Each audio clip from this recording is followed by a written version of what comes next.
All right, here is that video I mentioned in 13.2b about just going through the unit circle and how it can help us in this unit. Okay, now a unit circle, all it is breaking down a circle, okay, into its degree measures, into its radians, evaluating it at a specific angle measure. Lots of stuff going on here. Okay, so first thing I'm going to go through is just the angle measures. Okay, if you remember, a full rotation is 360 degrees. Okay, so if you look here, you notice it's at 0 degrees or 0 radians. Do a full rotation all the way around. Okay, that's 360, or in terms of radians, 2 pi. Now, okay, if we move on past that, okay, we should know, okay, that quadrant 1 going up to this angle measure, that's a 90 degrees. We should all know what a 90 degree, and that gets us to also pi over 2 in terms of radians. Okay, the way they're getting pi over 2, okay, if a full rotation is 360, that means a straight line is 180, which is what we should also know that. Okay, so full rotation is 2 pi, half a rotation or a straight line is going to be pi. Okay, so 180 degrees is equivalent to pi radians. Okay, now if you cut that in half, which is 90 degrees, that's pi over 2. So if you think about this half of the circle here as 1 pi, how many pieces did we cut it into? 2. So we got 1 pi out of the 2 pieces. Okay, we got 1 of the 2 pieces of pi. Okay, when we go to that 180, we got 2 out of 2, which is just 1. Okay, so then if you continue with that, okay, we got a whole another pi, so we got 2 pi's. We got 1, 2, and then we got another piece. We got 3 pieces out of a whole pi. Okay, so 3 pi over 2. Okay, so anytime you're past 180 degrees or past pi, in terms of radians, it's going to be a value greater than 1, like 7 pi over 6. That's 706, that's greater than 1. Okay, so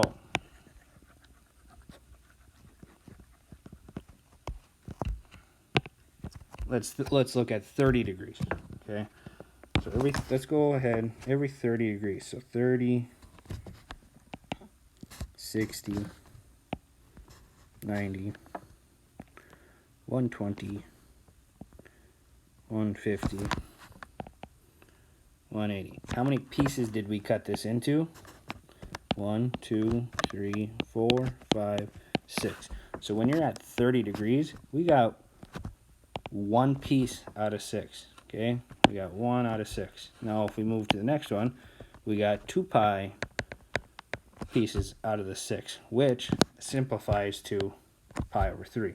Okay, again, we got 3 pi out of 6, just moving forward. Okay, then we got half of a pi, and so on. 4 pi over 6, or 2 pi over 3, 5 pi over 6, 6 pi over 6. Okay, and if you just continue with that, I got 7 pi over 6, 8 pi over 6, which simplifies to that 4/3. Okay, 9 pi over 6, that's 3 halves, and you can continue with that. Now we're going to use that same exact idea, moving to the 45. Okay, and if we go to 45, it's like we're splitting up the pi into 4 pieces.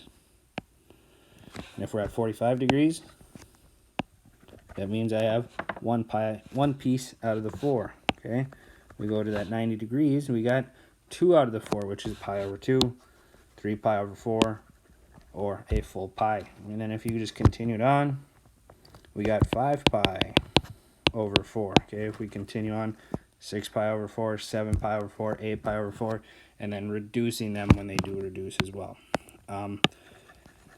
So that is how the unit circle can help you with angle measures.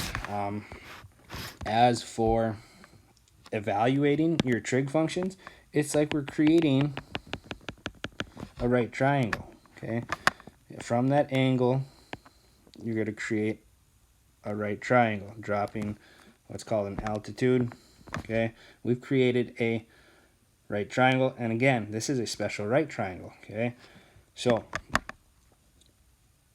1, 2, square root of 3. This is your special right triangles, because here is your 30-degree measure, here's your 60-degree measure, and then evaluating. Okay, what if you think of like sine of 30 degrees? Sine is opposite, so opposite over hypotenuse, which is 1/2. So sine of 30 is equal to 1/2, which you'll notice is right there.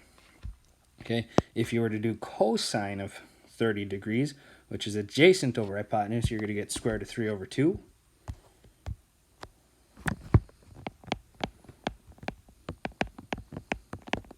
Okay, again, adjacent over hypotenuse. So if you notice, okay, cosine of 30 was right there. Sine of 30 was right there. So if you notice that there's ordered pairs all around here. So like if I was to say, what is the cosine of 45 degrees? Cosine of 45 degrees, you go to the 45-degree measure. Cosine is like your x-coordinate of that ordered pair. It'd be square root of 2 over 2. Okay, if we wanted sine of 45, square root of 2 over 2. Okay, let's say cosine of 90. Cosine of 90 is 0. Sine of 90 is 1.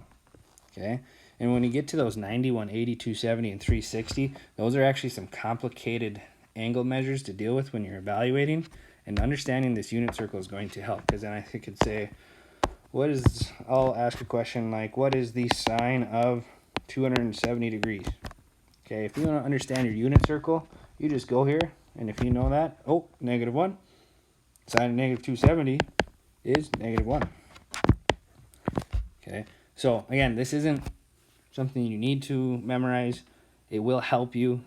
Big thing is understanding how to get the values all around for sine and cosine. And again, remember, cosine of theta, sine of theta on those ordered pairs. Other than that,